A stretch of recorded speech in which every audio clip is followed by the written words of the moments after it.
कोकण पदवीधरमध्ये भाजपच्या निरंजन डावखरेकडून अर्ज दाखल. राज ठाकरेकडूनही भाजपला पाठिंब्याची घोषणा. कोकण पदवीधर मतदारसंघात भाजपाच्या वतीनं विद्यमान आमदार निरंजन डावखरे यांनी शक्तीप्रदर्शन करीत अर्ज दाखल केला. तसेच या मतदारसंघात आपला विजय होईल असा विश्वास व्यक्त केला. दरम्यान आमदार डावखरे यांच्या उमेदवारीला मनसेचे अध्यक्ष राज ठाकरे यांनीही पाठिंबा दिला असून मनसेचे उमेदवार अभिजित पानसे यांनी माघार घेतली आहे. कोकण पदवीधर मतदारसंघाच्या निवडणुकीसाठी कोकण भवन येथे सहनिवडणूक निर्णय अधिकारी अमोल यादव यांच्याकडे उमेदवारी अर्ज दाखल करण्यात आला.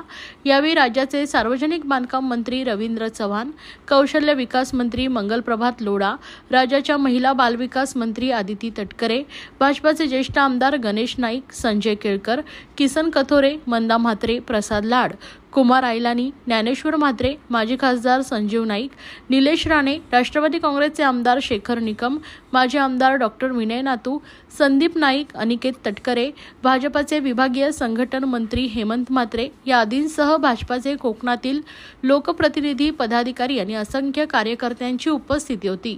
उपमुख्यमंत्री देवेंद्र फडणवीस व भाजपाचे प्रदेशाध्यक्ष चंद्रशेखर बावनकुळे यांनी उमेदवारी दिल्याबद्दल आमदार डावखरे यांनी आभार मानले आहेत. तसेच मनसे अध्यक्ष राज ठाकरे यांनी मोठ्या मनाने पदवीधर मतदारसंघात पाठिंबा देऊन मनसेचा उमेदवार मागे घेतला. याबद्दल डावखरे यांनी कृतज्ञता व्यक्त केल्या.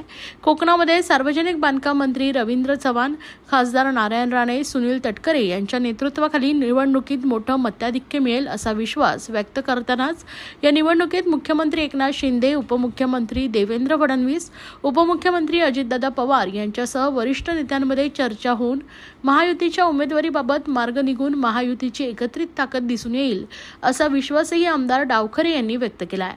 गेल्या 12 वर्षात कोकणच्या सर्वतोपरी विकासासाठी कार्य केलं असून स्पर्धा परीक्षा देणारे विद्यार्थ्यांनी पदवीधरांच्या समस्या सोडवण्यासाठी प्रयत्न केले आहेत.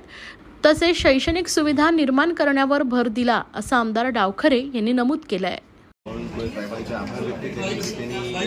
कोकण पदवीधर या मतदारसंघामध्ये मला उमेदवार म्हणून लढण्याची संधी दिलेली आहे. त्याचबरोबर मी माननीय राजसाहेबांचेही आभार व्यक्त करतो की त्यांनी मला फार मोठ्या मनाने या मतदारसंघामध्ये लढण्याचा आशीर्वाद दिलेला आहे.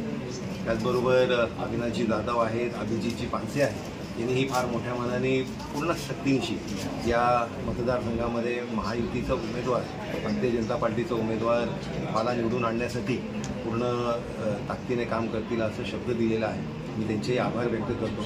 आणि निश्चितपणे आपण जर बघितलं की राष्ट्रवादीची ताकद आहे, माननीय तटकरे साहेब आहेत, माननीय राणे साहेब आहेत, यांच्या माध्यमाने कोकणामध्ये झालेला विकास असेल, त्याचबरोबर राष्ट्रवादीच्या माध्यमाने संस्थात्मक ज्या ताकदी आहेत, त्याचबरोबर या लोकसभेच्या निवडणुकीमध्ये आपण आताच बघितलं की माननीय चव्हाण साहेबांच्या माध्यमाने जो यशाचा आलेख हा आपण कोकणामध्ये बघितला तो निश्चितपणे कोकण पदवीधरमध्ये आपल्याला रिपीट होताना दिसणार आहे. सर, महायुती म्हणजे शिवसेनेचे त्यांच्यावर काय बोलणं झालं किंवा मग या संदर्भात कोणाशी बोलणार आहेत का? याच्यामध्ये मला पूर्ण विश्वास आहे की आमच्या पक्षाचे जे प्रमुख नेतृत्व आहे यांच्यामध्ये चर्चा होऊन एक चांगला समन्वय होऊन आपल्याला निश्चितपणे विधान परिषदेच्या या जागांमध्ये महायुती एकत्र लढताना निश्चितपणे सेंटरचं ज्याच्या माध्यमाने युवकांना रोजगार उपलब्ध होईल याचं मार्गदर्शन, त्याचबरोबर केंद्राच्या अनेक योजना त्यांच्यापर्यंत पोहोचण्यासाठी वारंवार घेतलेले कार्यक्रम, नीट जेईच्या संदर्भातलं प्रशिक्षणाचं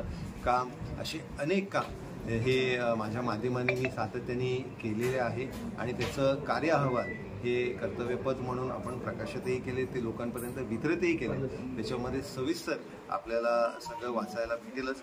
त्याचबरोबर येत्या काळामध्ये या 6 वर्षांमध्ये अजून एक संकल्प हाती घेतलेला आहे, ते म्हणजे माननीय मोदीजींनी जे आवाहन केलेलं आहे की आपल्याला नॉन कन्व्हेन्शनल इलेक्ट्रिसिटीच्या दृष्टिकोनाने काम करणं गरजेचं आहे. त्याच्यामुळे प्रत्येक शाळा ही ग्रीन स्कूल झाली पाहिजे, त्याच्यावरती सोलार पॅनल्स लागायला पाहिजेत या दृष्टिकोनाने काम करेन, जेणेकरून त्यांचं जो हा खर्च वीज बिलावर जातो तो शैक्षणिक कामासाठी पूर्णपणे येईल.